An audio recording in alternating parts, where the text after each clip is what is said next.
Thanks for the invitation tonight. As Yves said, there is a construction book also available in French. Forgot to say, it's important.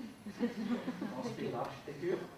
And something that is really important to me, not as a theory, but I always wondered how to talk about construction, how to talk about structures, statics, and so on, as an architect, not being an engineer. And I found out that since architecture has been built, obviously there is a knowledge about such things, even if there was no calculation before. And this was an important approach to me to say, okay, obviously it has to deal with architecture itself, so it's worth to study that and trying to implement that in the own work. Tonight I will show you the new Monte Rosa hut project that was realized in the Studio Monte Rosa. So it was developed from the beginning from students. And that is important to say. It's not a project of my own office, even if in the second half it was then accompanied by the office because of other reasons. I will talk then later about that. So, you know this very, very famous image that came out after four semesters work of the students. In this image, there is all included of conceptual thinking and decision making that was worth to say that at that moment, the whole project was ready to be, let's say, to go towards the possibility to be realized. Before, it's clear, it was an open story, an open end, and we did not know if it would be successful. It was something like an experiment. We said that what we wanted to do was that we wanted to start with a studio of 12 students, saying we try to have something like an architectural flight simulator at the university to support the students not only in the design process but also in the decision making with all the specialists they need if they would work in a normal architectural office. So the teamwork of architects, civil engineer, building physician, building technologists, and so on, so on. You can imagine what that means. So we tried to approach that, and at that moment when this picture was made, it was the result. It was not the precondition of something that was not known. It only was the condensed information of that, what could happen. And at that moment, we could go out, and it was really surprising how strong this picture was, because it looked like it could be possible. And it was very important because we had no money. We had absolutely no money to do nothing, not even for the studio and neither to build this building. So at that moment we had to look for the money. But this is another story, and fortunately we did not have to deal with that. We could then give to some other person to organize that. It even took them 3 years to get the money together to be able to start with building. It is not a project that was clearly developing in 4 semesters. As a result, it was something like in a special moment when one team was totally, let's say, in a bright helplessness. They had no idea anymore what to do. The other team was going on with a lot of power and with a, let's say, nice project that could come out. This team was totally desolated and totally at the moment when they wanted to give up. And then they made the decision to say, okay, no, we start up new. We have only some weeks to finish that project, but we have a lot of knowledge from other projects, a row of projects, and we try to now assemble the best things together in a way that we could make something out there to bring it to the point. And obviously it was not a bad strategy to start in that way. This is what happened during the 4 semesters. A row of projects, And you would, in every project, would see something, this or that, that was picked up in a way and then translated in the new conception of this famous project that came out at the winner of the whole procedure. We started with 12 students. 12 students the first semester making 12 projects. Then it was competition, clearly. They were supported by specialists from the beginning. Then we took, from the 12 projects, we took the six better conceptions as preconditions of the second semester. Again, working with 12 students, 2 students starting on the same base of one of these conceptions that we took, and then working again in competition out an own project. So we had at the end of the second semester 12 projects, each 2 on the same basing on the same precondition. Then, to start the third semester, we took the 4 better conceptions as preconditions. The students formed teams of 3, and they worked out 4 projects.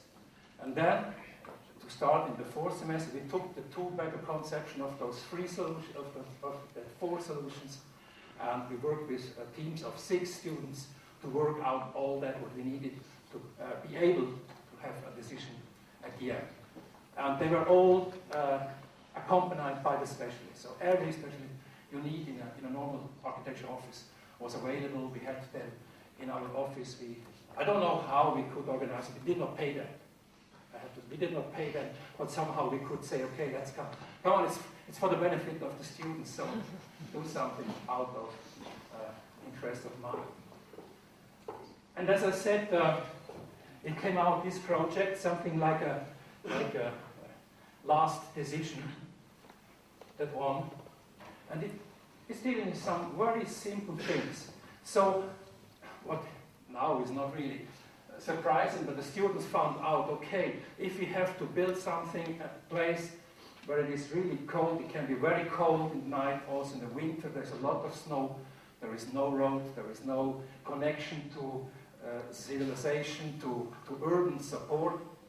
So we have to find out what is really the problem to deal with that.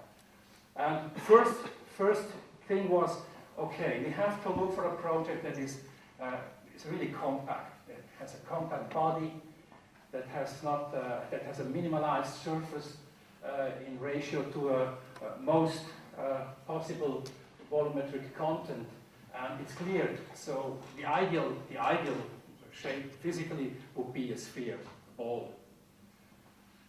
It's also clear when they began then to work out how to approach that. It's not that easy to produce balls. If it would be, the world would be full of balls. Obviously, it is not. So they had to find out, okay, in cost relations, in production relations, how to shape this building to have a condensed package. And they began to cut the ball, having some plain surface areas that was easier, let's say, easier to think about how to have these elements in production. And then cutting through, it's clear, you see a radial organization, so something very, it's nothing special, but in a way it helped to think about several conditions they had to work out to be successful in this project. Another thinking was, okay, if you can drive there, if you can build the building in situ, if you can use concrete, some students try to say, okay, we could make something in concrete by collecting together all the stones and the rocks and having a fabrication in situ of concrete, and then we are building. Yes, technically yes, a nice idea. The cost said no, not possible. Too expensive. Others said, okay, we have, obviously we try to have prefabrication. It would be a nice idea to say, why not produce all the cells of the building and then drive them somehow to the place. And if you see, some tried out a very clever system of cell and interval, open interval, another cell, and then something like bricks on bricks with interval space to minimize the material and the prefabrication condition. Nice idea. It was not a good one because of the size of these volumes, because the question was how to make the transportation. It was clear, somehow we have to get there. Some students tried out if we could build something like a, how do you say, a cable transportation from the corner ground to the building site. So we would drive up the whole material of the corner ground railway to the top and then making this movement. Technically possible, cost said no, absolutely not. Too expensive. I was really surprised about that because I thought, okay, this could be a nice idea. No, too expensive. Did not work. So at least, and this was really surprising in a way, at least it was clear we need a helicopter. Even if the helicopter is expensive in one flight hour costs, so that means we had to reduce the flights at the minimum possible, and that means we had to reduce the weight of the building because every kilo more is more money to pay. So it's clear. It came out the decision making of we need something like a lightweight construction. And clearly, if you don't want to use metal or steel, which is not that lightweight as it seems in that project, or if you don't want to work with plastic, that was not on the let's say on the agenda of the project because we wanted to have more or less natural materials. So then came out the decision making of using timber, clearly. But another thing, and this is more important, was we had to see that the helicopter is not only for transportation. The helicopter is more important in its function as a crane on the site. And that means that if you have a helicopter that is a crane on the site, you have to have a high precision by putting the elements as quick as possible. The more the helicopter has to stay on site, it costs, and it is also dangerous for the people on the site. So students tried out and said, okay, let's make rooms, whole rooms, like that, cells. That would mean that you will transport the cells with the biggest helicopter that you can get in Switzerland. This is the Kamax, with 2 rotors, able to pick up 2,500 kilos, so really heavyweight. But what we found, or what they found out was, after 200 meters of flight, the whole cells would be totally destroyed because of the downwash of the force of the rotors, of the downwind. So they had to make the decision to say, okay, I have to hang the load not only 20 or 30 meters under the helicopter, I have to hang this load 100 meters under the helicopter, so the cell would not be destroyed anymore. But on site, the crane has a real problem, you understand? No chance.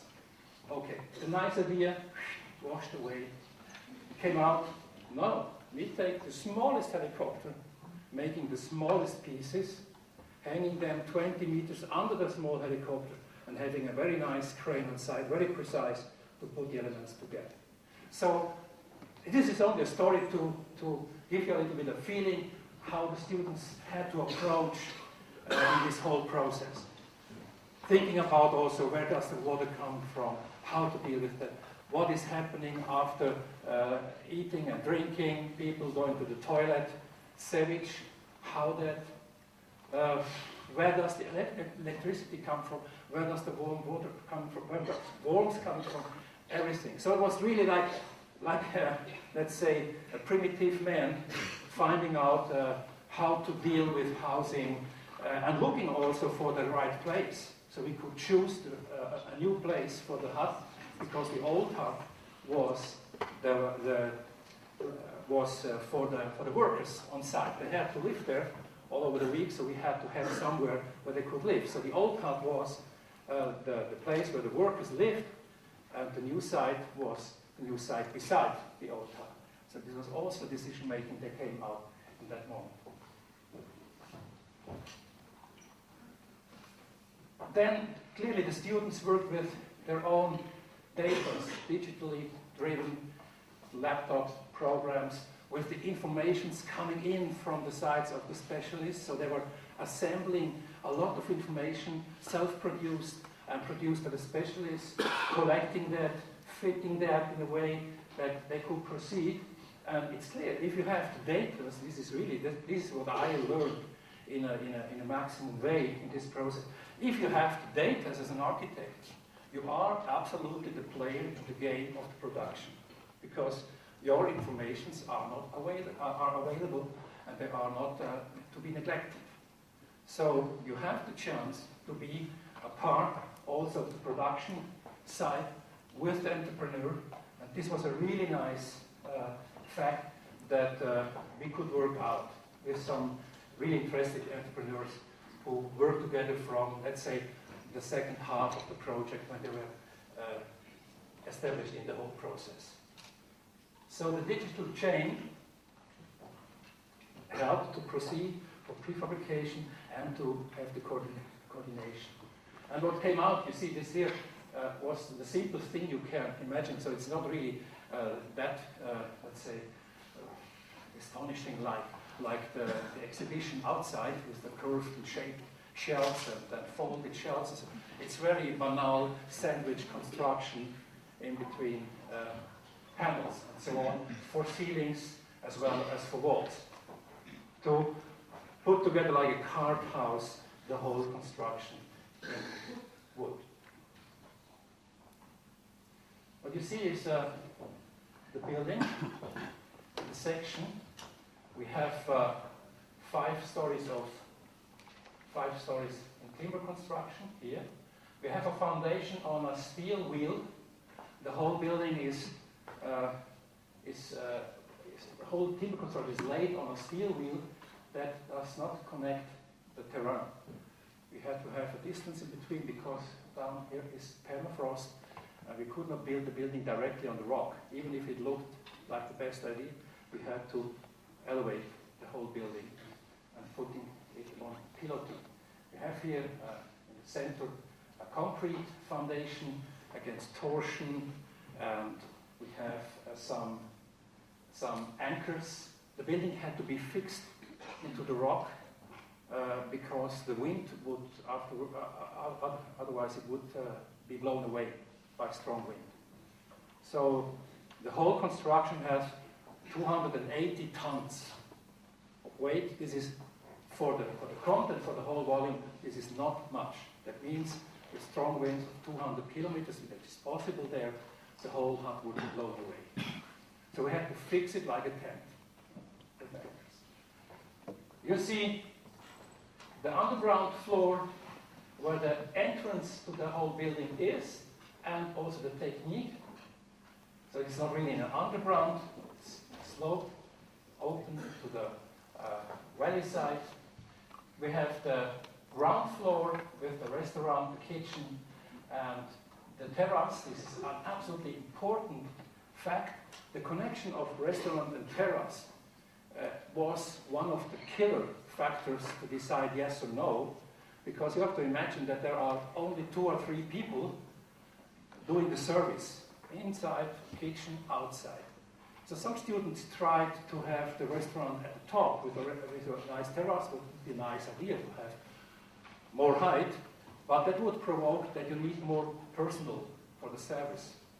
That means more personnel costs in the maintain, and that means debt of the project. So only those projects survived who deal with the restaurant and the terrace directly on the terrain and directly linked together.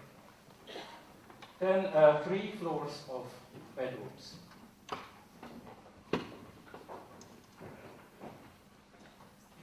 This is the ground floor plan. Here's the entrance, coming in, shoe room, ski room, shoe room, and then going up in the hut. The other half is reserved for all the technique in the hut. And you see the timber construction, the wall elements, and the facade elements are sandwich construction, sandwich elements. Here in this ground floor flat covered with gypsum panels because of fire protection reason. While in the upper floor, the ground floor plan, you have the restaurant, the kitchen, and the terrace here. And here we have open frameworks. So really engineered and produced in a way that you have a site connection in between the whole parts of this ground floor plan. And one of the 3 bedroom floors where we have a third typology of elements, we converted the frames in between the sandwich elements so that you can see the framework. We separated the walls in 2 elements to have lesser weight, so we halved the weight of one wall for the weight reason, for the helicopter transportation reason, as well as to have a separation because of acoustic reasons, not to have air acoustics in between the rooms. You can imagine sometimes it is really loud in the rooms by those who are snoring.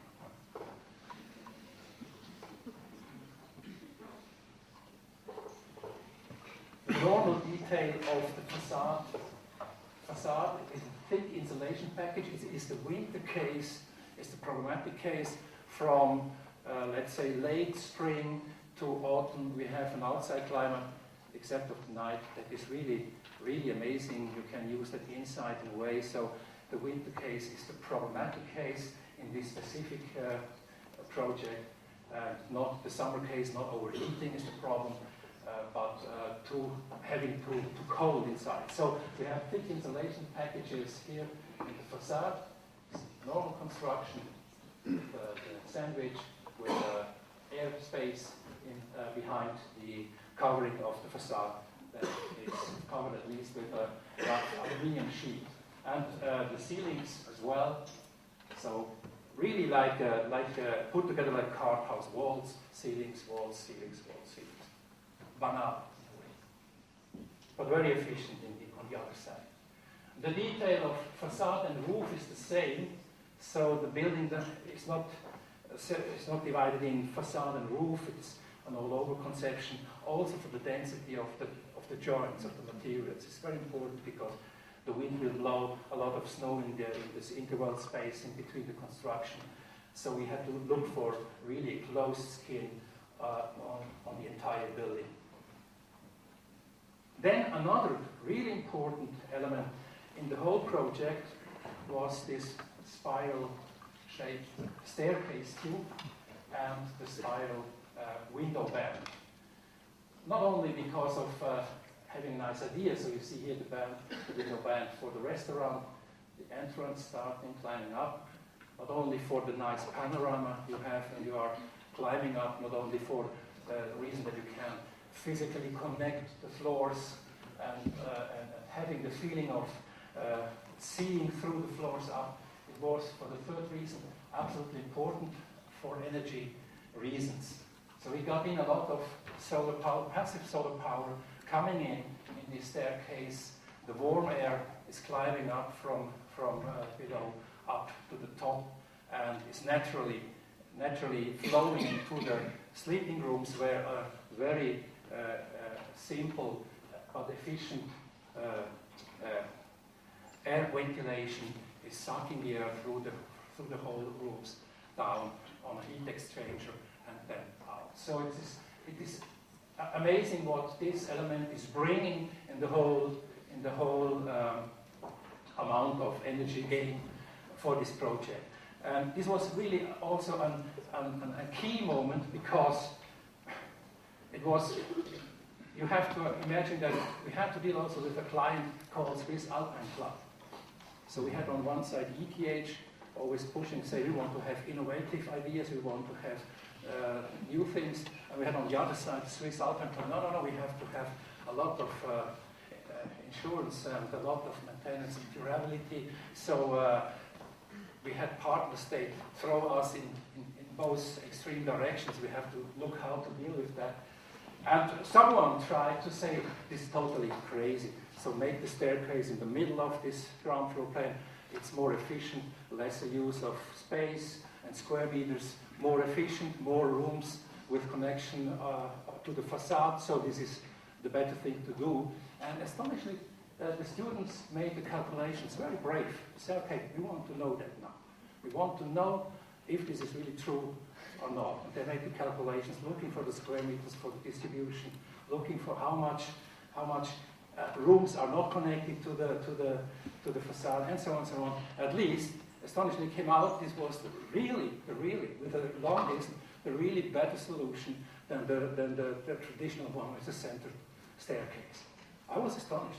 I did not believe that it was that clear.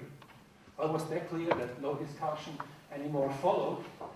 And this is one of really shows that architecture in that context, the whole space dispositive was so much important to bring the whole project to a success. And not only saying this was the case, also in ETHZ, architects you should do with nice things, and the engineers are looking that it works.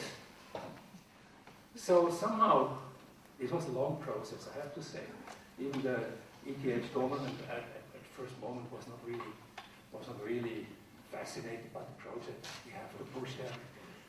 Come on, so on. Yeah, it's nice. Architects are also doing something for this jubilee. But slowly, they found out that this obviously is the case in our profession. Obviously, we have to deal with a lot of specialists, a lot of people with the knowledge, bring them together in a project that is called interdisciplinary teamwork, I guess. And is somewhere on a program of ETH to say, yes, we should enforce that. And really, the government of our ETH side was not bad surprised by the fact that the whole department was organized in that way, but they didn't know that since yet. Something very special for architecture to talk about that. So, let's see if it works. No idea. This is one of our main sponsors. He made this, the sponsor made, I don't need the sound if it was close that.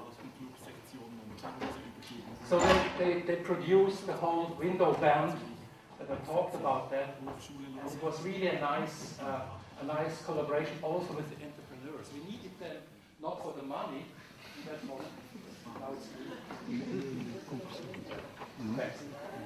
we needed them for the knowledge and also for the products they produced. And something really special, this was one of the key details we could work out with them, was where the pieces here in the angles of the whole construction. Because normally you have there really big profiles. And here you see is an absolute continuity of the same profiles. So they worked out a solution how to curve the whole band around the body of the building with the same detailing. This was one of the fascinating things. It's not an invention, it's not a research, but it was a moment of real luck that the students felt when they saw, yes, we can do this band, and this following the whole body. And you can imagine how complicated the workout of this detailing is. We have two wise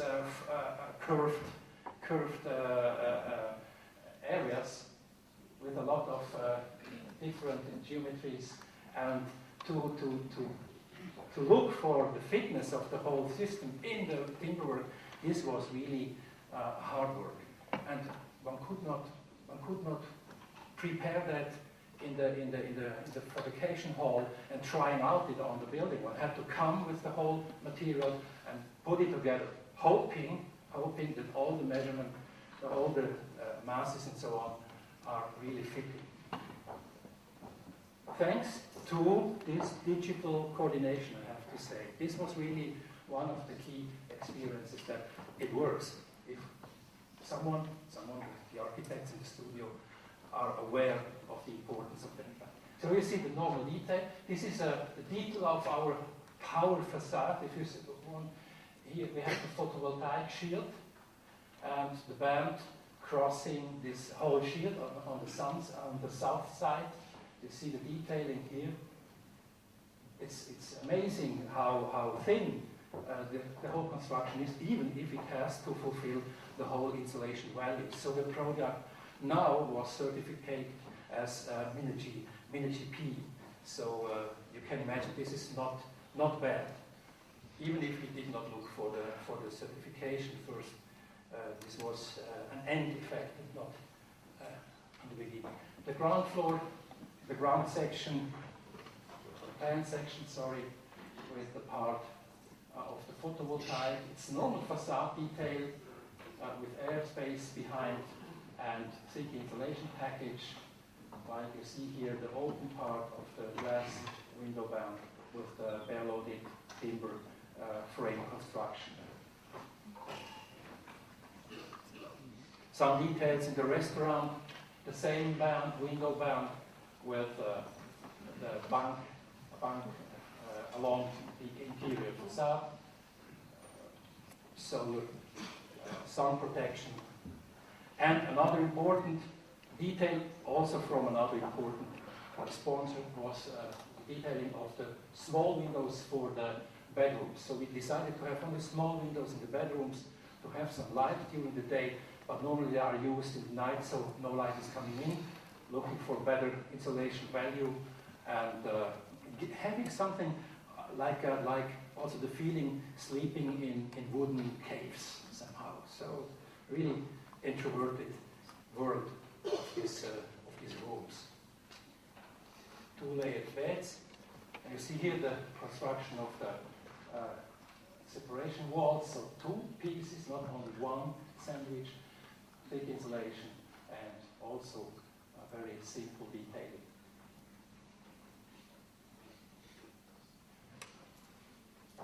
This is what I talked about a little bit, not to bring together all the systems. I had often to fight again the presumption that architects are aesthetic people for the aesthetic, while the engineers are looking that it works. So we have to work together. Also in room disposition on one side, and questions of the building physics belonging to questions of the facade, as well in with the whole building technique concerning a lot of things like how to produce power, how to distribute that, where to use it, and what influence has this back to the room disposition.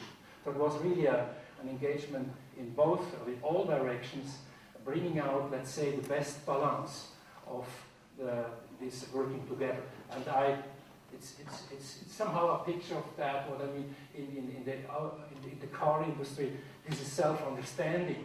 What is, let's say, in architecture, to bring out also in the question of the teaching how to deal with that. So here you see a lot of things. You see some technical things like this solar shield.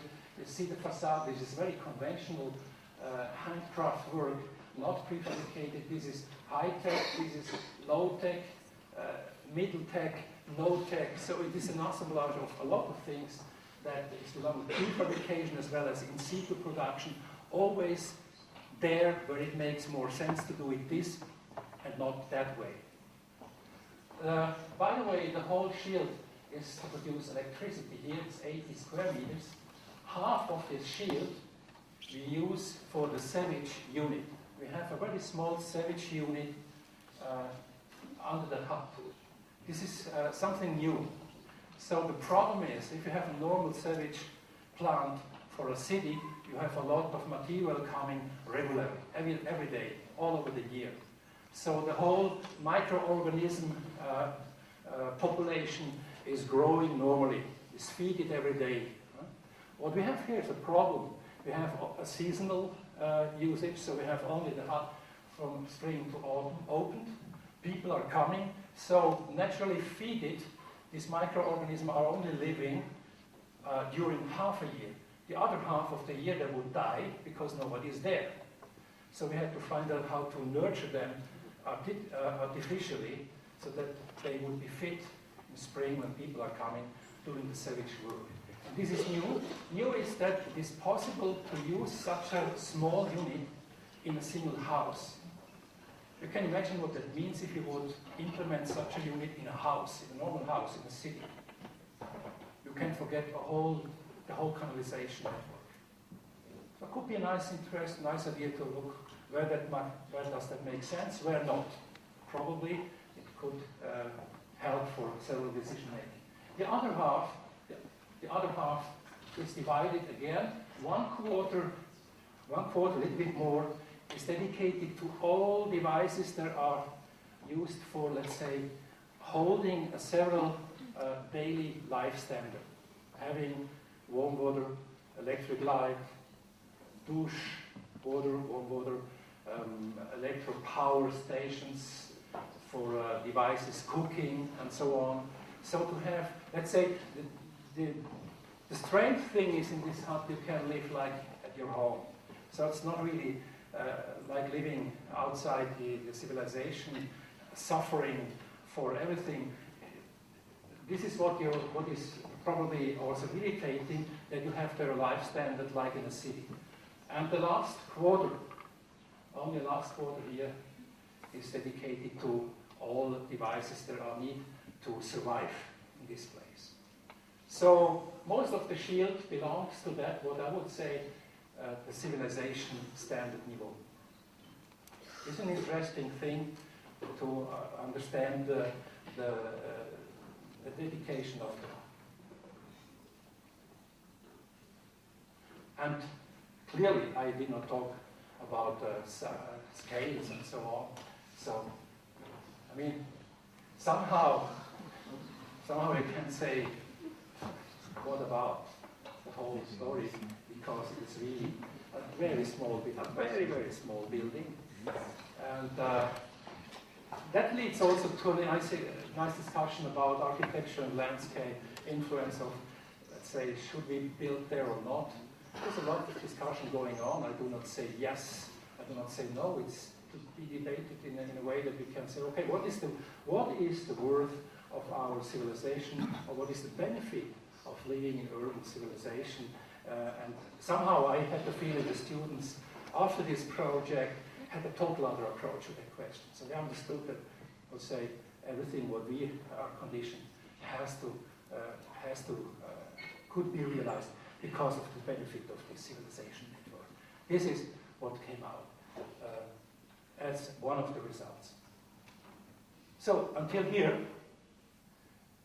I close my part, but I have a film with me from another third important sponsor.